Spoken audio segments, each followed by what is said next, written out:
The problem in the sky. Staff Sergeant Jack Morrison wiped the oil from his hands and squinted at the English sky, watching another formation of P-47 Thunderbolts lumber back to the airbase at Boxstead. Even from the ground, he could see the battle damage. Holes punched through wings, shattered canopies, and one fighter trailing smoke from its massive radial engine. It was March 1943, and the 8th Air Force was bleeding. The P-47 Thunderbolt was supposed to be America's answer to the Luftwaffe's best fighters. Weighing in at nearly 7 tons, it was the heaviest single-engine fighter ever built. Its Pratt & Whitney R-2800 double Wasp engine produced an impressive 2,000 horsepower, and its 8.50 caliber machine guns could shred any enemy aircraft unlucky enough to fly into its crosshairs. On paper, it was magnificent. In practice, it was getting American pilots killed. Morrison had been a mechanic in civilian life, working on everything from crop dusters to racing planes in the dusty airfields of Kansas. When war came, he enlisted immediately, and his expertise landed him with the 56 Fighter Group. He'd worked on dozens of aircraft types, but the P-47 was something else entirely. It was brutish, powerful, and frustratingly flawed. The problem wasn't the plane's speed or firepower. Once a P-47 got going in level flight or a dive, nothing could catch it. German pilots had learned to respect the Thunderbolt's ability to absorb punishment too. Stories circulated of P-47s returning home with cylinder heads shot off, tails nearly severed, and wings looking like Swiss cheese. The big Pratt & Whitney engine could take incredible punishment and keep running. But in a climbing fight, the P-47 was a sitting duck. Morrison had listened to the pilots in the ready room, their voices tight with frustration and fear. They told stories of engaging Focke-Wulf FW-190s at medium altitude, only to watch the German fighters zoom climb away with ease. The FW-190 could outclimb the P-47 by nearly 1,000 feet per minute. In air combat, altitude was life. The pilot who could climb higher controlled the engagement, choosing when to attack and when to disengage. "We call it the 7-ton milk bottle," Captain Robert Johnson had told Morrison one evening, his face haggard after losing another wingman.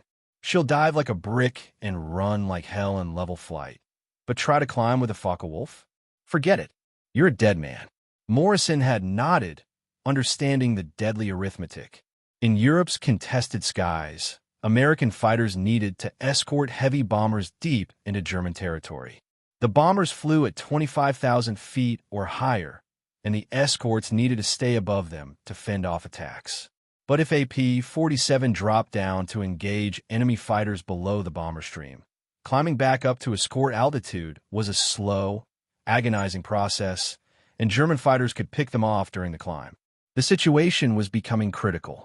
Pilots were developing defensive tactics, using the P-47's superior dive speed to escape, fighting in vertical yo-yos instead of turning fights. But these were patches on a fundamental problem.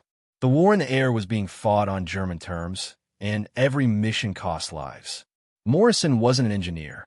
He hadn't been to college or studied aerodynamics. But he understood machines the way some people understand music, intuitively from years of experience. And something about the P-47's climb performance nagged at him. The engine had the power. The propeller was huge and efficient. So where was the problem? That night, lying in his bunk in the cold Nissen hut that served as enlisted quarters, Morrison couldn't sleep.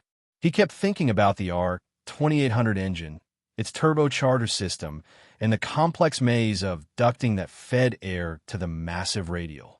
Somewhere in that system, something wasn't right. And if he could figure out what, maybe, just maybe, he could help bring more pilots home alive. The revelation. The breakthrough came during a routine maintenance check on a battle-damaged P-47 2 weeks later. Morrison was inspecting the turbocharger installation when he noticed something odd about the air intake duct. The P-47's turbocharger was a marvel of engineering. A turbine spun by exhaust gases that compressed incoming air, allowing the engine to maintain sea-level power at high altitude. The entire system depended on precise airflow management. Morrison traced his fingers along the ducting that led from the turbocharger to the carburetor. The metal was warm, even though the engine had been shut down for an hour. That was normal. What wasn't normal was the pattern of carbon deposits inside the duct. They weren't evenly distributed. Instead, they clustered heavily on one side, suggesting turbulent, uneven airflow. He grabbed a flashlight and peered deeper into the system. The ductwork made several sharp bends between the turbocharger and the engine, necessary because of the tight confines of the P-47's fuselage. But at each bend, Morrison could see evidence of disturbed airflow, staining, carbon buildup, and even small stress cracks in the metal where hot air had been hammering against the walls. Boundary layer separation, he muttered to himself. Corporal Eddie Flynn, working on the adjacent aircraft, looked over. "Say what, Sarge?" Morrison climbed down from the engine stand, his mind racing. "Eddie, you ever see water flowing around a rock in a stream?" "Sure, I guess. What's that got to do with fighters?" "Everything." Morrison grabbed a piece of chalk and drew on the concrete floor. A simple diagram showing air flowing through a duct. When air hits a sharp corner, it doesn't flow smoothly around it. It separates from the wall, creates turbulence, loses energy. Now imagine that happening in every bend between the turbocharger and the engine. Flynn scratched his head. So the engine's not getting smooth airflow. Exactly. The turbocharger is pumping air at high pressure, but by the time it reaches the engine, it's turbulent, inefficient. The engine's choking on it. Morrison stood up, excitement building. That's why the climb rate is so poor. The engine's not developing full power because the air delivery is compromised. The solution crystallized in Morrison's mind with sudden clarity. He'd seen similar problems in racing engines back home, air intake issues that killed power. The fix had been simple: small vanes or guides to smooth the airflow around tight corners. They called them flow straighteners, and they worked wonders. But the P-47 was a combat aircraft, not a racing plane. Any modification would need approval from engineering officers, technical representatives, maybe even back to Republic Aviation in New York. That process could take months, and pilots were dying now. Morrison made a decision that would either make him a hero or land him in the stockade. Over the next 3 days, working during off hours, Morrison began experimenting. He borrowed wire from the communications section, thin, high-temperature steel wire used for antenna installations. Using needle-nose pliers and patience, he shaped small wire loops and vanes, each one carefully calculated to guide airflow smoothly through the sharp bends in the turbocharger ducting. The design was almost absurdly simple. Each loop was perhaps 2 inches long, bent into a gentle curve that matched the inside radius of a duct bend. Morrison planned to install them at strategic points where airflow separation was worst. The wire would guide the air smoothly around corners, preventing turbulence and energy loss. The entire modification used maybe $3 worth of wire. Sergeant Bill Harper, the crew chief, found Morrison in the hangar at 2 in the morning, surrounded by wire samples and hand-drawn diagrams. "Jack, what in God's name are you doing?" Morrison looked up, grease-stained and exhausted. "Fixing the P-47. Harper looked at the crude wire shapes, then at Morrison's determined face. He could have ordered Morrison to stop. He could have reported him for unauthorized modifications. Instead, Harper pulled up a work stool and sat down. "Show me what you've got." By dawn, they had a plan. They would install Morrison's wire loops in one aircraft, Harper's assigned P-47, tail number 226471. If it showed any improvement, they'd present the data to the engineering officer. If it didn't work, they'd quietly remove the modifications and never speak of it again. And if something went catastrophically wrong, both their careers were over. The secret test. Installing the modifications took Morrison and Harper 6 hours of careful, precise work. They waited until the night shift had gone off duty, working by portable lights in the corner of the hangar bay. The wire loops had to be positioned exactly right, too far forward or back, and they'd be useless. Too deep into the airstream, and they might break loose and be sucked into the engine with catastrophic results. Morrison worked with jeweler's precision, drilling tiny holes in the ductwork to anchor each wire guide. The loops were secured with aircraft-grade safety wire, doubled and twisted according to regulations. Every installation point was carefully documented in Morrison's notebook: measurements, angles, positioning. If this worked, they'd need to replicate it exactly. "This is either brilliant or the stupidest thing we've ever done," Harper whispered as Morrison installed the final guide in the number 3 duct section. "Won't know until we try," Morrison replied, wiping sweat from his forehead despite the cold March air. The real challenge wasn't the installation.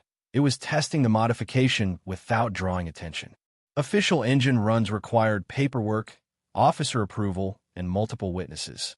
They needed a way to test the engine at full power, under load, without the entire base watching. Harper had an idea. The CO ordered a maintenance flight for this bird anyway, checking the gun harmonization after we replaced the wing panels. Lieutenant Cooper is scheduled to fly it tomorrow afternoon. Morrison's eyes widened. "Bill, we can't send a pilot up without telling him we've modified his aircraft." "That's not what I'm saying," Harper interrupted. "We'll tell Cooper, but not officially. We bring him in on this, show him what we've done. He's one of the good ones. If he sees potential, he'll test it. If he thinks it's dangerous nonsense, we pull the wire guides before anyone else knows." First Lieutenant Michael Cooper was 23 years old and had already shot down 4 German aircraft. More importantly, he was an engineer before the war.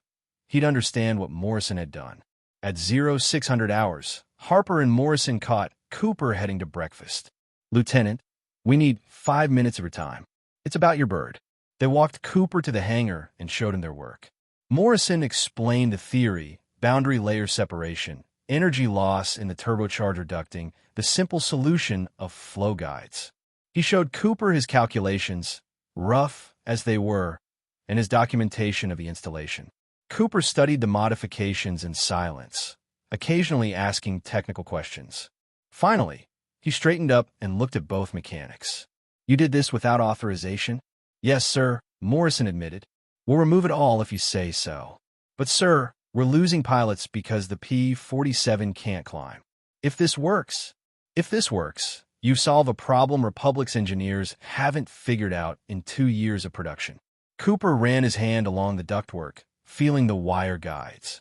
"And you did it with what, $5 worth of wire?" $3, sir," Harper said quietly.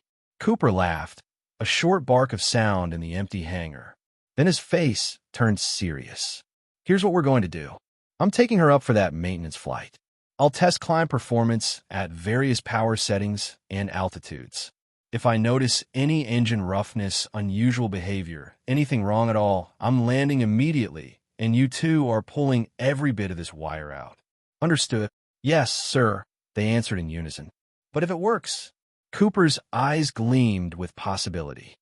"If it works, we're going to make some brass hats very uncomfortable with how simple the fix was." At 1,400 hours, Morrison and Harper watched from the hardstand as Cooper taxied out in P-47 number 226471.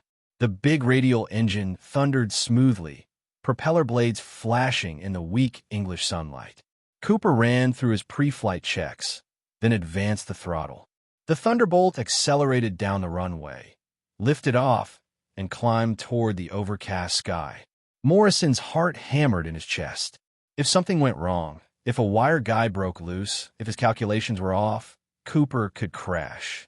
The thought made him physically ill. Beside him, Harper lit a cigarette with shaking hands. Nothing to do now but wait. The minutes crawled by. 15, 20, 30. Morrison imagined every possible failure mode. Then, finally, they heard it. The distinctive sound of 8P-47 in a power dive, engine screaming. The fighter burst through the clouds, pulled up sharply, and executed a victory roll over the airfield. Cooper's voice crackled over the radio. "Tower, this is Bluebird 7. I need Sergeant Morrison and Sergeant Harper at my aircraft immediately. And someone get Major Whitley. He needs to see this. Now, proof and performance." Major Thomas Whitley, the 56 Fighter Group's maintenance officer, was not a man easily impressed. He'd overseen maintenance operations on everything from P-40s in North Africa to P-38s in Iceland before taking his current position. When Harper and Morrison had been summoned to his office after Cooper's flight, they'd expected skepticism at best, court-martial at worst. Instead, Whitley was studying Morrison's hand-drawn diagrams with intense focus. Lieutenant Cooper claimed your modification improved his climb rate by approximately 800 feet per minute, Whitley said without looking up. That's a 15% improvement in climb performance. Do you understand how significant that is? Morrison swallowed hard. Yes, sir. Republic Aviation has spent 2 years and millions of dollars trying to improve the P-47's climb rate. And you're telling me you fixed it with wire guides that cost $3. Whitley finally looked up, his expression unreadable. That's either the most brilliant field modification I've ever seen, or the most dangerous piece of unauthorized work in Air Force history. Possibly both. Cooper spoke up from where he stood by the wall. Sir, with respect, I ran every test I could think of. Engine temperature is normal, oil pressure solid, manifold pressure stable. The improvement isn't marginal, it's dramatic. At 25,000 feet, I was climbing at nearly 3,000 feet per minute. The book says I should be doing 2,200. Whitley stood and walked to the window, hands clasped behind his back. For a long moment, he said nothing. Then, Morrison, explain to me exactly what you did and why you think it works. Morrison stepped forward, his voice steady despite his nerves. Sir, the P-47's turbocharger system has 7 major bends in the ducting between the compressor and the engine. At each bend, airflow separates from the wall, becomes turbulent. That turbulence reduces effective pressure and disrupts the air-fuel mixture. The engine can't develop full power. He pulled out one of his wire guides to demonstrate. These guides smooth the airflow around bends. They're positioned to prevent boundary layer separation. The air reaches the engine with higher effective pressure and less turbulence. More air, better combustion, more power, especially in the climb where the turbocharger is working hardest. Whitley turned from the window. You learned this where? MIT? Caltech? Kansas, sir. I worked on racing engines. Same principle, smaller scale. A thin smile crossed Whitley's face. The Army spent a fortune educating aeronautical engineers, and a mechanic from Kansas solves the problem with wire. He shook his head. All right, here's what happens next. We install your modification in 3 more aircraft, different airframes, different engine serial numbers. We run controlled tests over the next week. If the results are consistent, I'm sending a full report to 8th Air Force Engineering and Republic Aviation. And if they say no, sir? Harper asked quietly. Then we install them anyway and apologize later, Whitley replied. I'm not sending pilots out to die when we have a solution that works. Clear. Crystal clear, sir, Morrison said, relief flooding through him. Over the next 10 days, Morrison and Harper worked 12-hour shifts installing the wire guides in 3 additional P-47s. They trained other mechanics on the installation procedure, developed templates for positioning, and created detailed documentation. Each installation was slightly refined, improving on the last. The test flights were methodical and comprehensive. Different pilots, different altitudes, different power settings. The results were consistent.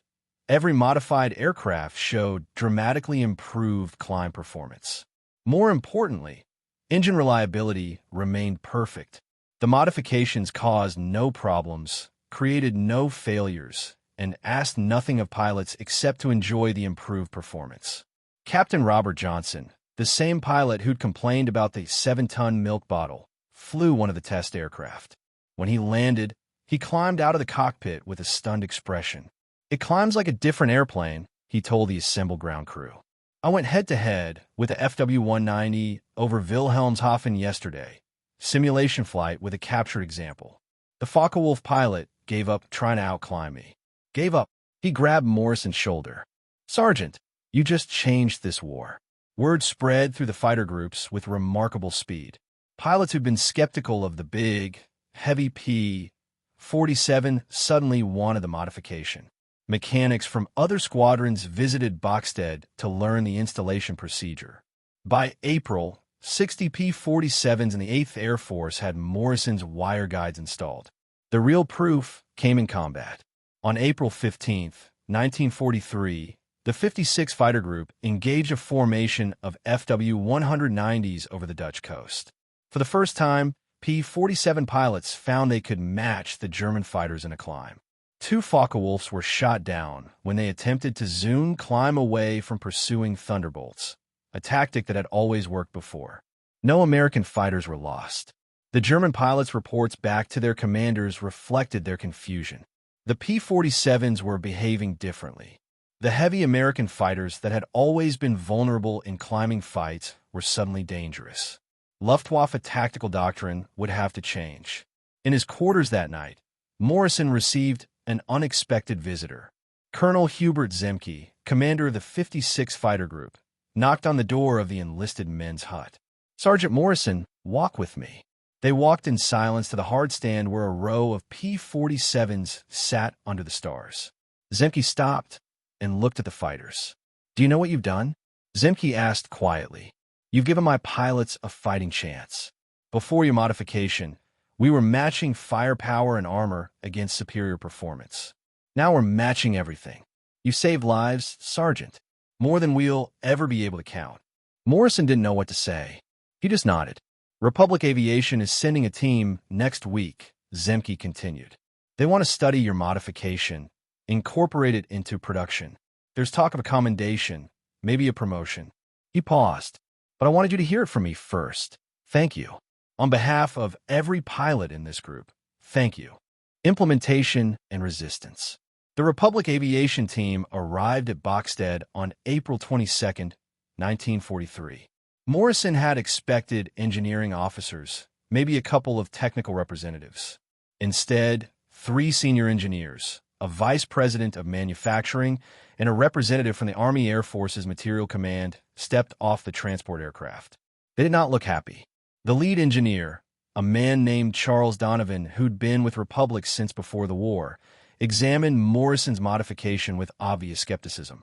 He pulled out calipers, measured wire thickness, checked positioning with precision instruments. His colleagues took photographs, made notes, and spoke in low voices.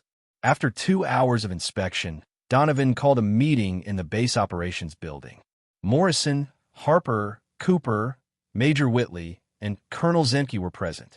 The Republic team sat on one side of the table, looking like men preparing for an uncomfortable conversation. "Gentlemen," Donovan began, his voice tight, "what you've done here is install an unauthorized, untested modification to a critical aircraft system. The turbocharger ducting is subject to extreme temperatures and pressures. Any foreign object in that system represents a catastrophic risk." Zemke leaned forward. "Mr. Donovan, with respect, we've flown 75 combat missions with these modifications. Not one failure, not one problem. And climb performance has improved 15%. Anecdotal evidence," another engineer interjected. "We need wind tunnel testing, stress analysis, thermal cycling tests. You can't just stick wire in a turbocharged system and yet it works," Cooper interrupted. "Sir, I'm an engineer myself. I understand your concerns. But we're fighting a war right now, today. We don't have time for 6 months of testing when pilots are dying." The tension in the room was palpable. Morrison understood what was really happening. Republic Aviation had spent millions developing the P-47. Their engineering team included some of the brightest minds in aviation. And now a sergeant with a high school education was showing them they'd missed something fundamental. It was embarrassing. An embarrassment Morrison knew could be more powerful than facts. Donovan pulled out a thick folder. "We've been aware of the boundary layer separation issue since late 1942. We have been working on a solution, redesigned ducting, improved turbocharger housing, modified airflow management. The engineering is complex, requiring extensive retooling of production lines." "How long until implementation?" Whitley asked. 8 to 12 months. Zemke slammed his hand on the table. 8 months? We'll lose 100 pilots in 8 months. Morrison's modification can be installed in 6 hours per aircraft, costs almost nothing, and works right now. The Army Material Command representative, a lieutenant colonel named Patterson, had been silent until now. He stood and walked to the window, watching P-47s taking off for afternoon patrol. "Mr. Donovan," Patterson said quietly, "I'm going to ask you a direct question, and I need an honest answer. Is there any safety issue with Sergeant Morrison's modification? Any real risk of failure that would endanger pilots or aircraft?" Donovan hesitated. Morrison watched the man's face, saw him wrestling with professional pride versus practical reality. "No," Donovan finally admitted. "The wire guides are well within temperature and stress tolerances. Installation is secure. Conceptually, it's sound. We've considered similar approaches ourselves. It's just crude." Patterson turned from a window, his expression hard. "Mr. Donovan, we're fighting with mass-produced aircraft built by workers who'd never seen an airplane before Pearl Harbor. We're using duct tape and baling wire to keep bombers flying. We don't need elegant. We need effective." He pointed at the P-47s outside. "That modification is effective. Republic Aviation will incorporate it into all current production and develop a retrofit kit for existing aircraft. Am I clear?" "Yes, sir," Donovan said stiffly. But Patterson wasn't finished. "Furthermore, Republic will credit Sergeant Morrison in all technical documentation. This isn't Republic's fix, it's his. He gets the recognition." The meeting ended in uncomfortable silence. As the group dispersed, Donovan approached Morrison. "Sergeant, I owe you an apology," Donovan said, extending his hand. "You found something we missed. That's hard for me to admit, but it's true. Your modification is going to save lives. That's what matters." Morrison shook his hand. "No apology needed, sir. I just want to help bring pilots home." Over the next 2 months, the modification was implemented across the 8th Air Force's P-47 fleet. Republic Aviation refined Morrison's design slightly, using standardized wire guides that could be mass-produced, but the fundamental concept remained unchanged. By June 1943, nearly every P-47 Thunderbolt in Europe had what became officially known as the Morrison guide vanes. The impact on combat operations was immediate and dramatic. P-47s could now engage German fighters on more equal terms. Zoom and boom tactics, where German pilots used superior climb performance to disengage at will, no longer worked. The Luftwaffe's tactical advantage in vertical maneuvering had been neutralized. Pilot confidence in the P-47 Sword, what had been viewed as a heavy, underclimbing brute, was now respected as a formidable fighter. The modification, combined with improved tactics and growing pilot experience, transformed the Thunderbolt into the dominant fighter of the European theater. By July, the modification was being installed in P-47s in the Pacific and Mediterranean theaters. By August, Republic had incorporated the guide vanes into production aircraft. Every new P-47 rolling off the assembly line included Morrison's modification as standard equipment. A simple wire loop had changed the course of the air war. Legacy. The winter of 1943 brought snow to East Anglia, but the air war over Europe only intensified. Morrison, now promoted to technical sergeant, watched as wave after wave of fighters and bombers launched into gray skies. The P-47s climbed strongly, their improved performance now a routine fact rather than a miracle. He'd received a Legion of Merit Medal in a quiet ceremony. Colonel Zenke had pinned it on, saying simply, "You've earned this 100 times over." There had been a photograph in Stars and Stripes, a brief article describing the modification. Letters arrived from his family in Kansas, neighbors proud that their local mechanic had made such a contribution. But Morrison found himself thinking less about recognition and more about what it meant. He'd save lives, that much was clear. How many exactly? Impossible to say. Every pilot who climbed away from danger, every successful engagement that might have gone differently, every bomber escort mission that succeeded when fighters could maintain altitude, all of it was affected by those simple wire guides. Captain Robert Johnson had become an ace, shooting down his 27th German aircraft in December. After landing from that mission, he'd sought out Morrison. "That could have been me shot down today," Johnson said, "if my jug hadn't been able to climb with that 109. I'd be in a POW camp or dead. Instead, I'm here, and the German pilot isn't. He looked Morrison in the eye. I know you don't like to think about it that way, but it's true. You saved my life. Morrison had heard similar stories from dozens of pilots. Lieutenant Cooper had survived being bounced by 4 FW-190s because he could climb into cloud cover. Major Gerald Johnson, no relation to Robert, had pulled off a miracle rescue of a damaged B-17, climbing alongside it through flak and fighters to drive off attackers. He'd never have made the climb in an unmodified P-47. The war continued into 1944, then 1945. Morrison served through all of it, eventually becoming the 56 Fighter Group's senior maintenance supervisor.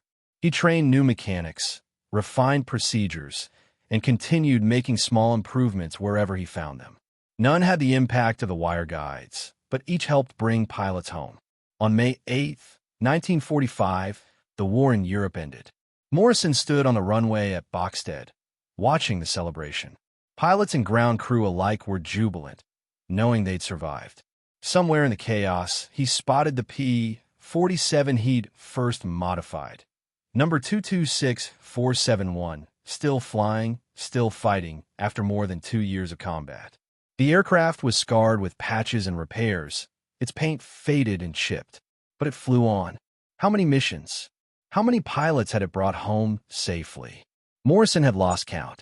Dozens at least, maybe more. After the war, Morrison returned to Kansas. He opened a small aircraft repair shop, working on crop dusters and civilian planes. The Legion of Merit hung on his office wall, along with a photograph of Colonel Zemke's P-47. He rarely talked about the war, and when he did, he focused on the people he'd served with rather than his own accomplishments. But word spread in aviation circles. The mechanic who'd fixed the P-47, engineers from aircraft manufacturers would visit, asking about his approach to problem-solving. Universities invited him to speak to engineering students. Morrison found himself an unlikely spokesman for practical innovation. I didn't do anything special, he told a class at Kansas State in 1952. I just looked at a problem with fresh eyes, without assuming the experts had already tried everything. Sometimes the simplest solution is the right one. Sometimes the best engineering is just common sense applied with care. The P-47 Thunderbolt went on to become one of the most successful fighters of World War II. Over 15,000 were built. They flew in every theater of war, destroying thousands of enemy aircraft and ground targets. The Thunderbolt's reputation as a rugged, powerful fighter was well-deserved. But few people outside military aviation circles knew that much of the P-47's success in European skies depended on a modification so simple, so inexpensive, that it seemed almost absurd. Wire guides costing $3, installed by a Kansas mechanic who'd never been to engineering school. Republic Aviation eventually sent Morrison a plaque. It read, "To Technical Sergeant Jack Morrison, whose ingenuity and dedication improved the P-47 Thunderbolt and saved countless lives. With gratitude, Republic Aviation Corporation." Morrison kept it in a drawer. What he treasured more were the letters. They came for years after the war, from pilots whose lives he'd helped save, from families of men who'd made it home, from veterans who wanted to say thank you. Some he answered. Many he just filed away, a reminder of why his work had mattered.